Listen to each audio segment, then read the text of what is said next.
Good afternoon, I'm Greg with Picture Frame Outlet, and today I'm going to take you through how we install an art piece here into a frame at Picture Frame Outlet.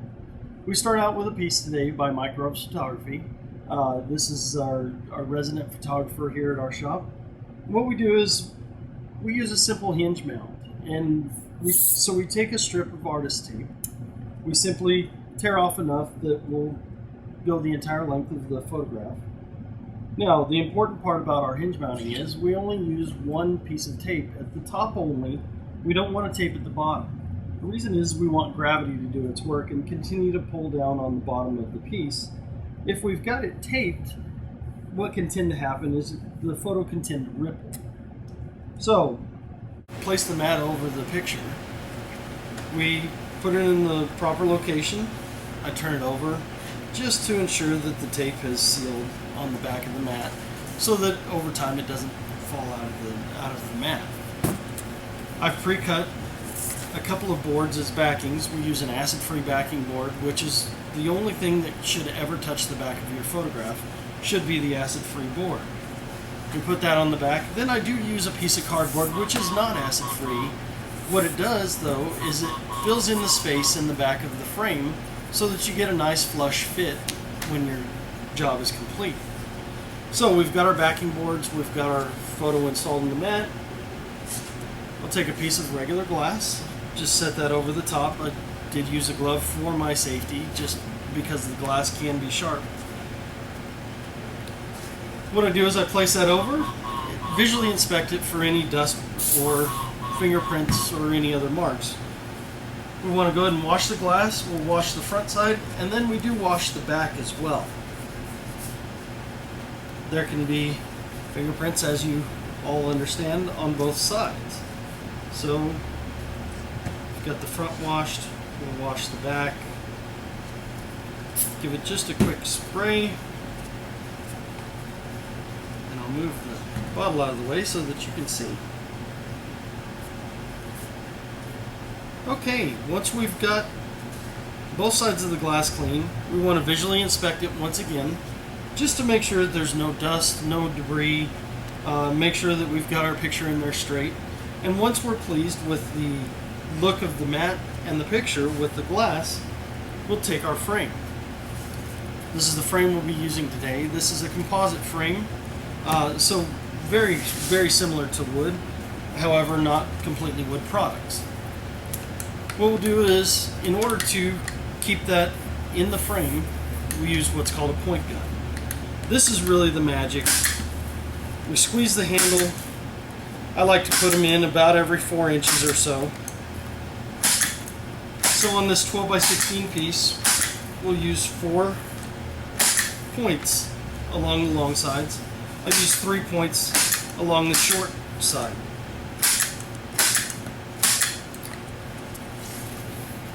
Once I've done that, I want to turn it over, visually inspect it again for any debris or anything that might have gotten in there in the process.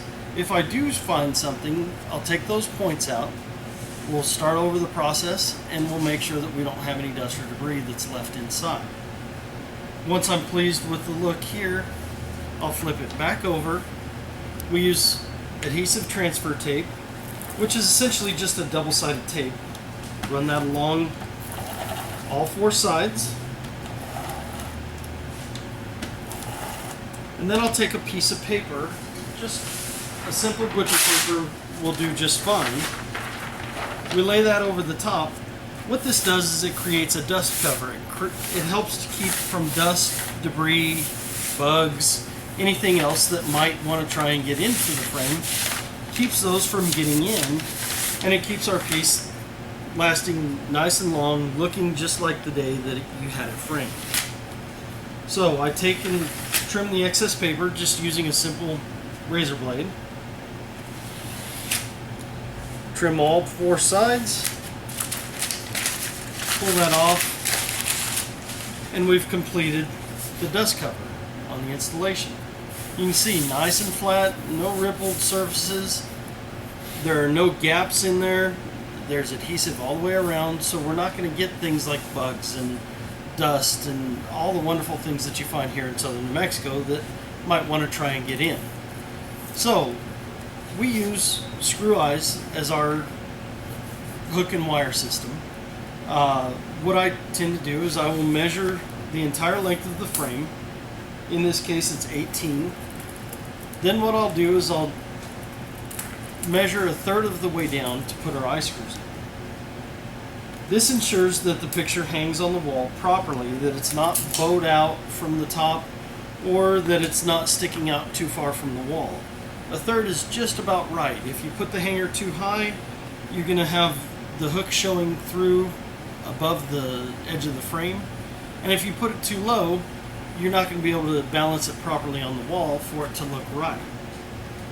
So I used an awl, poked a couple of holes just ever so lightly, get those started, then I'll take the awl into the eye screw and use that to turn it down the rest of the way. Once I've completed turning it down to where the bottom of the eye screw is just about flush with the frame, we've got our eye screws in. We simply need to put the wire on. For this piece I'm using a 20-pound wire, which is more than adequate on a 12x16 frame. 12x16 is not going to be heavy enough to be over that 20-pound threshold, and is more than adequate to stay on the hook that you'll put on your wall. So I wrap that around a couple of times, a couple of different ways, so that if over time it does begin to sag, the wire's not going to pull through. It's just a simple extra knot, essentially, to ensure that the wire stays in place for the duration of the time that you hang your frame. I simply finish it off by twisting the edges, or twisting the ends, in order to complete the wire. Any excess then can be trimmed off with a pair of dikes, a pair of scissors, really anything with a sharp edge that you're not going to cut yourself. So we've got the wire done, we've got the backing on, we've got the piece installed into the frame. There are a couple of things that we do now at the end. We take a couple of white bumpers.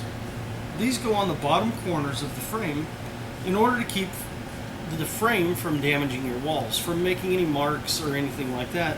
It also helps to keep the frame square on the wall, where it's not tilted to one side or the other. Finally, I finish it off with one of my Picture Frame Factory Outlet stickers. We just place that down at the bottom, and we've got a completed frame job from the front to the back. Thanks so much for listening to this today, and I hope that it's been helpful in your choice for picture framing, and I hope to see you soon at Picture Frame Factory Outlet.